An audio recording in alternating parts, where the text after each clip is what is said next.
Қалайсыздар? Қазіргі таңда өмірімізді жеңілдететін автомат машиналар бар.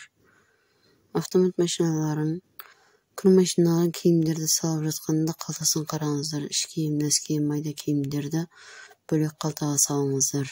Жоғарыда айтылып өткен нәрселердің бәрін істеңіздер. Достар, маған подписаться етіп, лайк басып кетіңіздер. Қызықты, керекті ақпараттар шығаратын боламын. Кір машинасын айына 3-4 рет айдың өзінде лимон қышқылымен жуу керек. Кірді салып жіберіп жуыңыздар. Барынша кір машина таза тұру керек.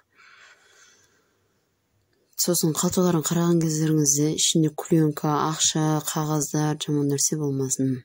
Өзінің автомат деген порошогын салыңыздар. Балдарға абайлаңыздар.